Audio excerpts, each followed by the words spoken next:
So I've been working and collecting sources and whatnot on a video that I want to make. It's about chicken tikka masala, but I had to cut this whole part of it because it really distracted from it. But it's something that I still want to talk about. So we're just going to talk about this channel and racism for a second, because I don't understand why racism is so in demand and rewarded right now. It is better for you to be the right kind of racist than just about anything else in 2024. So this was content he used to make. It was original. You know, he had to actually sit down, write a script, write out the jokes, plan everything out, do multiple takes.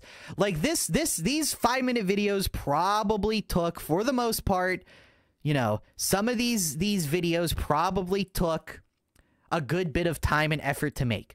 However, right here, why brown kids have trust issues. The seed was planted very early on.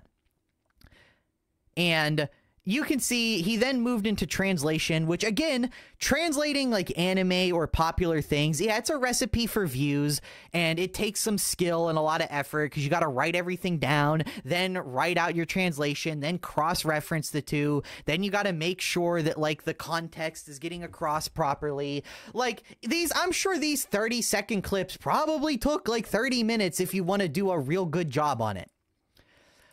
But like, you know, it's getting some views, like a respectable amount of views. But this is not his passion. His passion is football. He's got like 1,000 fucking football videos uploaded, and none of them ever get any views. It is very clear that this guy wants to be like a football gaming creator, you know, kind of like KSI used to be. That's like what he's going for.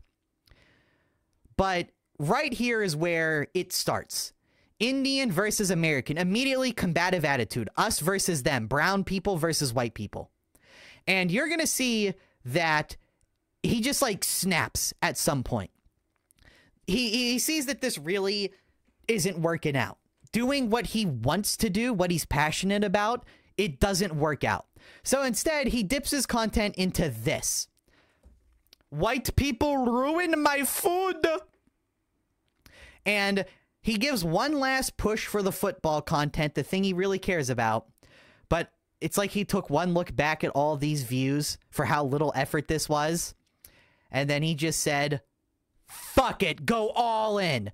White people bad, white people bad, white people bad.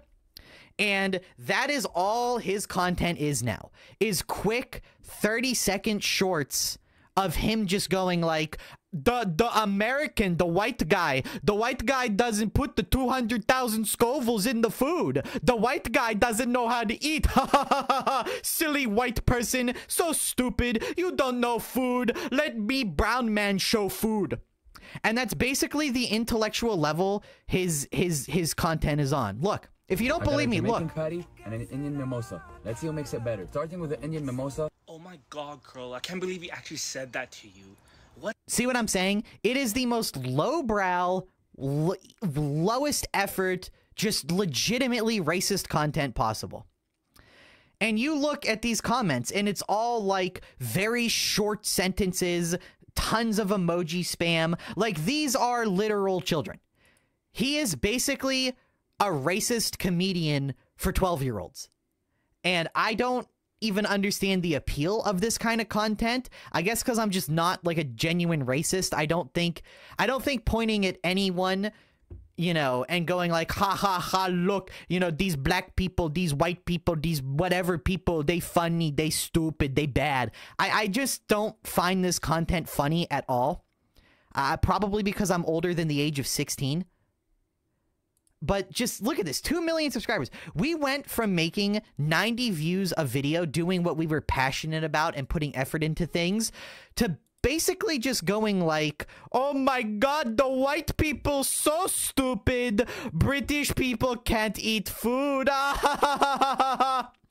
And now social media empire, probably a top 1%er. You know, bro should not be walking around, emoji. You know, it's like the most lowest brow, shittest content physically possible. And it's all based off of like, you know, pointing at other people going like, look, they got one ingredient wrong in my Indian dish. They stupid whites. You know, and it's like, I don't know. Also, why does he look like a soyak in every fucking thumbnail? Dude, jack him right now. Please, can we jack this man right now? Guys, new soyak just dropped.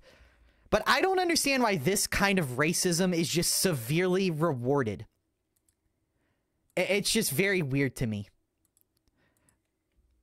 But honestly, I just kind of feel bad for this guy in general.